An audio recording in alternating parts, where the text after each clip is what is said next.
Assalamualaikum warahmatullahi wabarakatuh dan selamat pagi. Saya ucapkan kepada semua pembeli e-video PolX bermula. Okey, semangat ya semua. Okey, now apa yang saya nak terangkan. Sebelum itu, saya nak ucapkan ribuan terima kasih kepada semua pembeli kerana memberi kepercayaan kepada saya dan e-video PolX yang diberi tajuk bermula ini. Okey, kita akan rungkaikan sedikit, serba sedikit berkenaan kenapa saya bagi nama bermula ini, guys. Okey, so now, before kita pergi jauh lagi, dalam e-video ini saya akan ada bagi 4 chapter.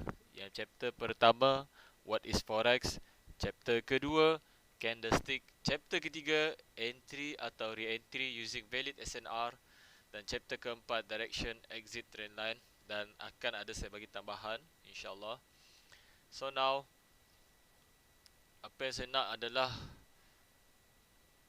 ataupun saya tegur lagi sekali, jika belajar ini kalau boleh tertib, tenang, jangan kelam kabut. Belajarlah satu demi satu chapter, fahami satu demi satu chapter. Kalau chapter 1 belum faham, jangan harap untuk pergi ke chapter 2. Kalau chapter 2 belum faham lagi, jangan harap pergi ke chapter 3 sehingga ke chapter yang terakhir.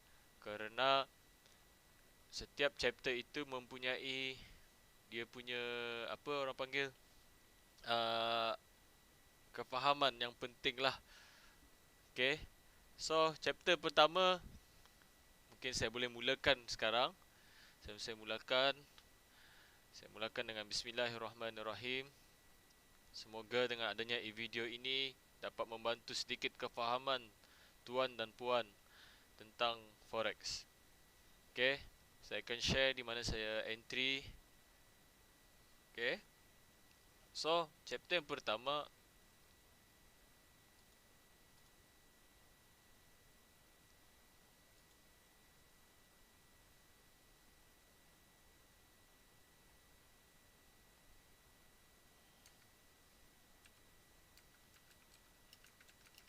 okay, kejap ah. Okay,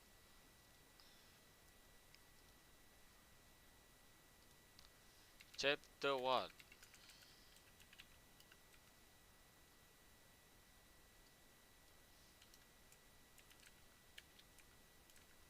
What is forex?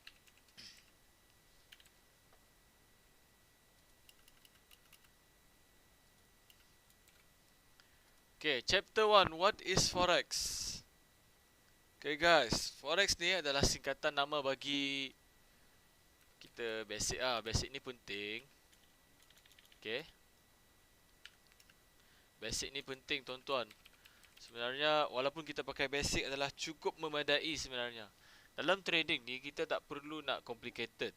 Okay, kita tak perlu nak tambah ini. Kita hanya perlu fokus pada satu teknik sebenarnya. Okay, keadaan sekarang terlalu banyak teknik.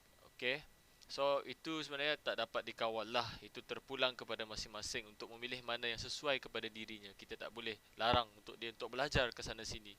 Itu hak mereka. Okay, so forex ada singkatan bagi forex exchange. Okay,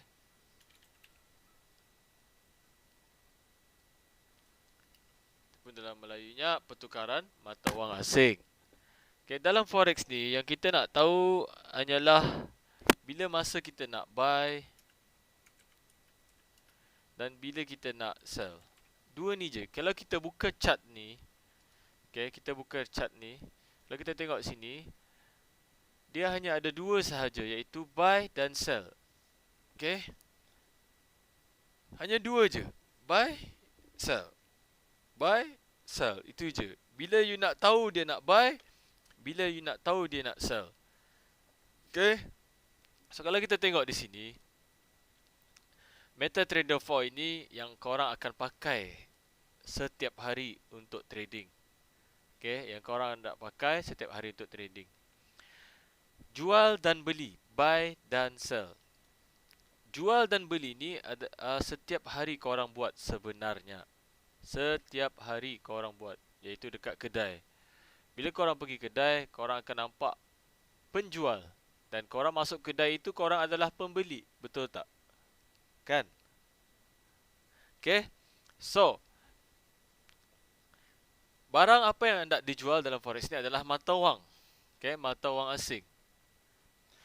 Kalau kita pergi ke mana-mana lah, ataupun kita pergi ke dalam mall, apa yang korang nampak bila korang masuk dalam mall tu?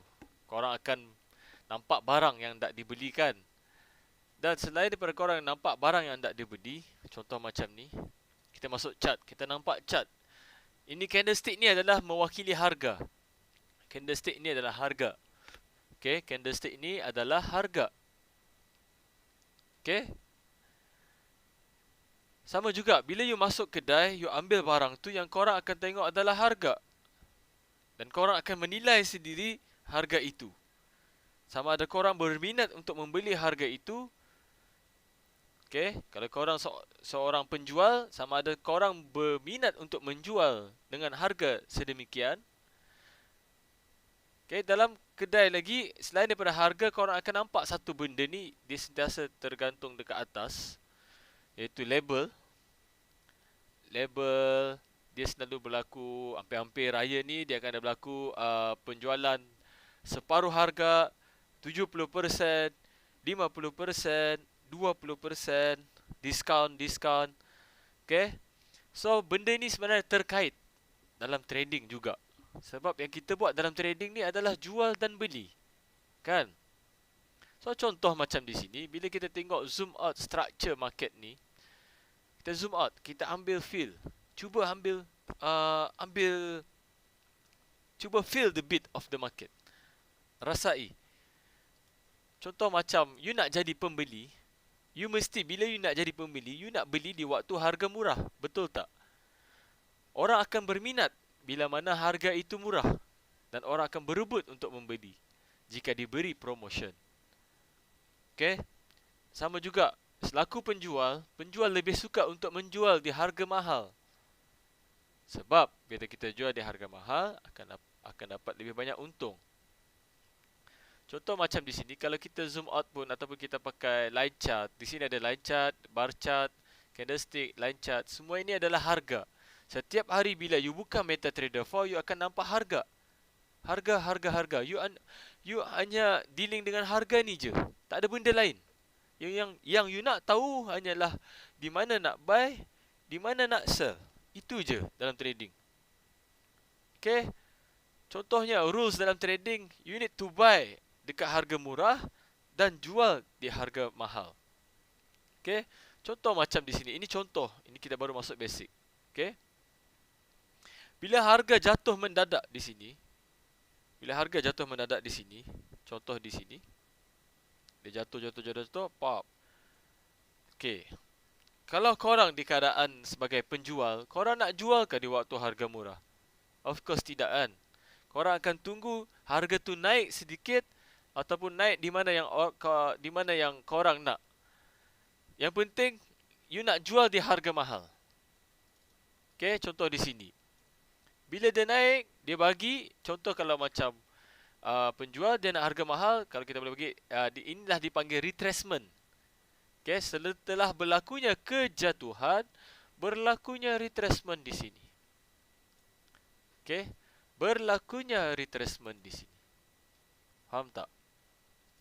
So, bila harga ni mahal, orang akan ramai jual. Sama juga di sini. Okay. Berlakunya kejatuhan, tunggu dulu naik, baru orang akan jual. Okay. Ini basic saja ya. Berlakunya kejatuhan, harga sudah murah, berlakunya retracement ataupun harga tu mahal, baru orang akan jual. Okay. Faham tidak? Faham ke tidak ni? Okay, semangat ya. Sama juga di sini.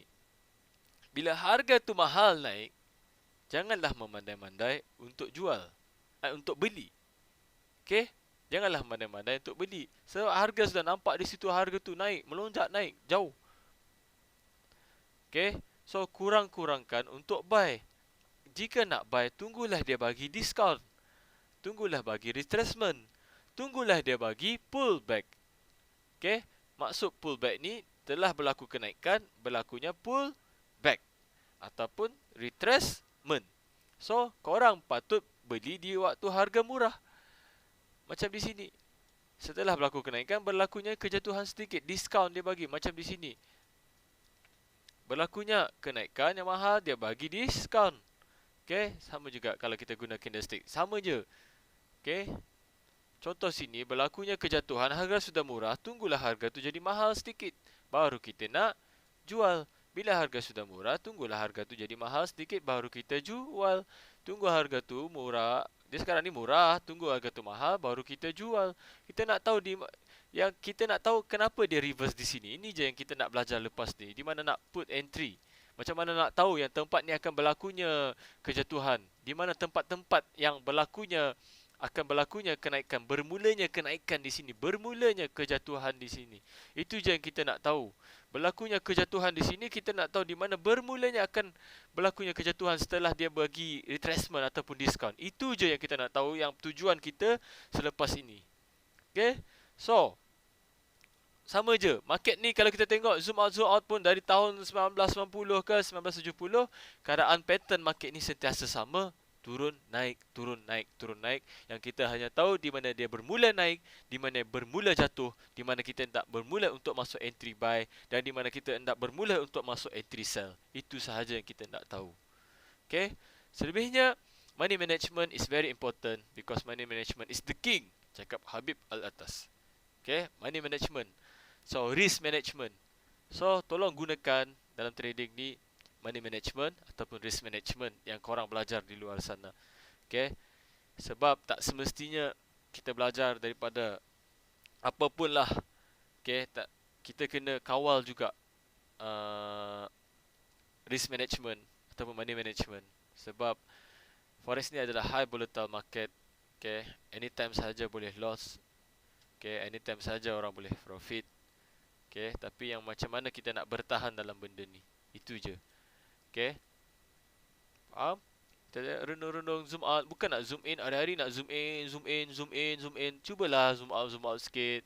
Muhasabah sikit. Tengok sikit. Nampak tak? Setiap kenaikan akan ada berlaku jatuhan, retracement, setiap kenaikan. Dan di sini ada time frame.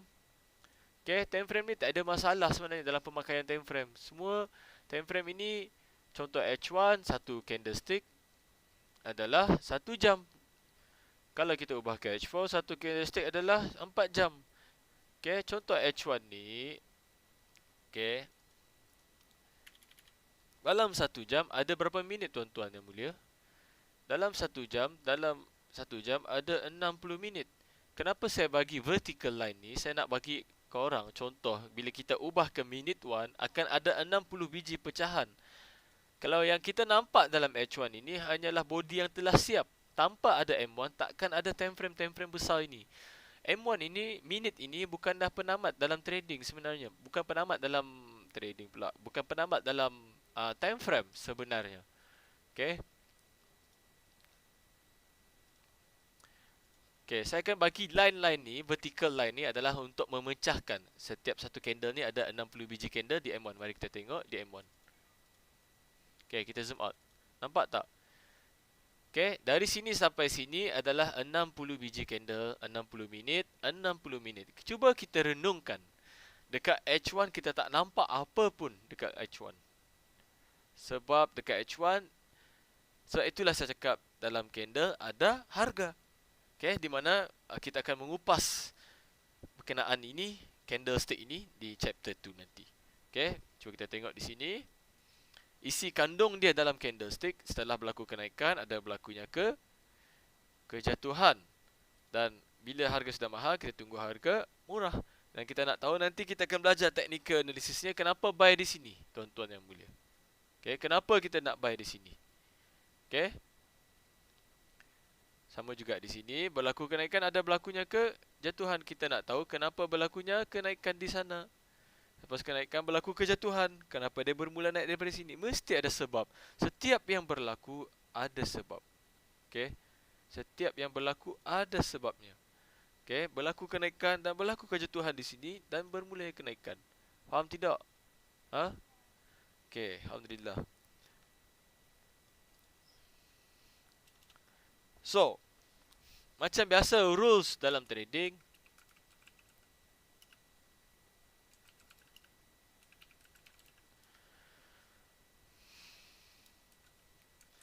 buy at low price, sell at higher. Okay? Ingat, ni hadam betul-betul. Okay? Dalam trading ni juga ada session-session dia. Okay? Yang kita buat ini adalah world currency sedunia. Okay? Yang kita buat ni, contoh dia ada Asia region. Kita boleh cari benda ni dekat Google sebenarnya. Asia region ni terdiri daripada Australia, Yen, JPY, Japan, dan NZD iaitu New Zealand. Okay, ini Asia region punya currency. Kalau Europe punya region,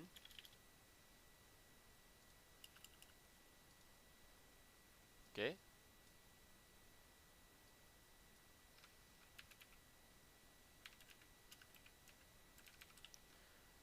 Europe punya region terdiri daripada apa kawan-kawan? Euro, CHF, Swiss, GBP. Okay, dan Amerika.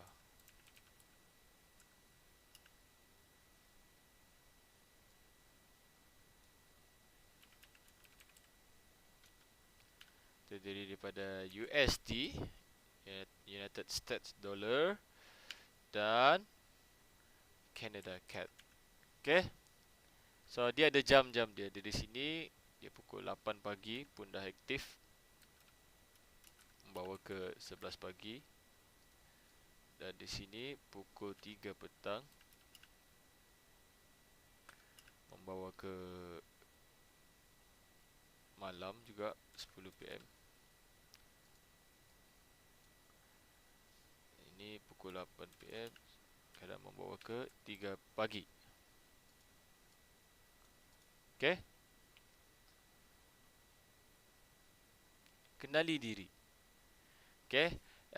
Kenali masa-masa ni. Contoh macam saya lebih suka trading di GBP JPY.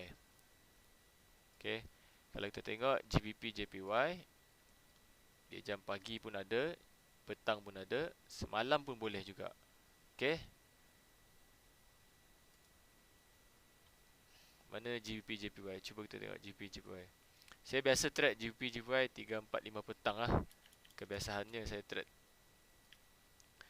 Okey.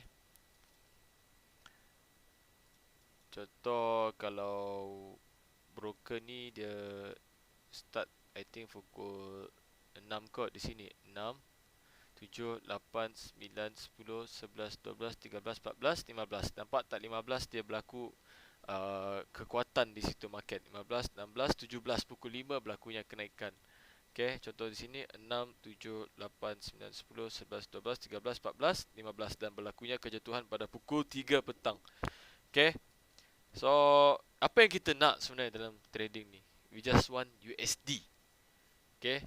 Kadang-kadang saya akan kongsikan lepas ni lah apa dia maksud swing, apa dia maksud intraday, apa dia maksud scalping. Okay, basically kadang-kadang saya akan trading hanya pada intraday. Kadang-kadang bila ada setup untuk swing, saya akan swing ataupun hold untuk jangka masa panjang. Okay. Contoh macam di sini 6, 7, 8, 9, 10, 11, 12, 13, 14, 15. Di mana waktu pukul 3, 4, 5 petang ni, waktu GBP JPY saya biasa trade 3, 4, 5 petang di antara jam ni. Di mana waktu 3, 4 dan 5 petang Malaysia ini jam Malaysia, di mana kebiasaannya waktu ini adalah waktu big player masuk order. Okay, nampak tak di sini? Kalau kita just nak ambil mungkin 10 pip, 30 pip untuk intraday, 50 pip. Okay, dalam 2 jam pun sudah dapat 50 pip, dalam sejam pun boleh dapat 30 USD. 30 pip. So sebenarnya sekarang ni kita sebenarnya tak ada target. Bila kita trading ni tak ada target, so nampaklah macam kita tu tak ada tujuan. Okay, dalam trading kita tak ada apa yang sebenarnya kita nak. Okay, we just want USD. If you want USD, you carilah intraday kah, scalping kah, okay, swing. Okay, kita ada target masing-masing. Okay, kita tak perlu nak ikut orang. Kita ada kita punya sendiri, kemahuan kita sendiri. Okay, bila kita tengok jam-jam selebihnya 6, 7, 8, 9, 10, 11, 12, 13, 14, 15. Nampak tak? Dari ni, jam pukul 3 ni dia bermula naik. Okay, kalau nak swing, nampak dalam sehari pun boleh dapat 200 pip, 300 pip. Okay. So now, dalam trading ni dia ada tiga jenis trader. Okay. Saya panggil yang ni. Kenali diri anda. Are you a swinger? Are you a scalper? Or you a intra day trader? Okay. So korang kena kenali diri korang lah. Kalau nak swing, cari setup melalui daripada mana. Kena tahu di mana nak entry. Dan kena tahu di mana nak exit. Bila nak entry ni, kena tahu mana nak exit. Naik bus, kena tahu di mana nak turun. Okay, jangan naik bus, naik trend, tak tahu di mana nak berhenti. Itu habislah. Okay, ada orang dia tahu mana nak entry, tapi exit dia tak tahu. Okay, samalah bila exit ni kalau kita tak tahu. Contoh dia hold buy di sini, buy. Dia tahu buy ni sebab SNR lah, apalah dia punya teknik lah. Tapi bila dah jalan market tu, naik dia profit dah, mulalah dia guna gamble dia tu lah. Rasanya nak naik gini. Rasa dia main pakai teknik rasa. Daripada SNR tu bertukar kepada rasa. So korang fikir-fikirkanlah apa hukumnya main rasa-rasa ni lah. Okay. So elakkan. Kena tahu entry dan kena wajib tahu exit di mana. Ini wajib tuan-tuan. Okay. Fakta dalam trading ni, saya nak bagi tahu fakta dalam trading ni adalah, fakta dia adalah trading is a waiting game. Okay.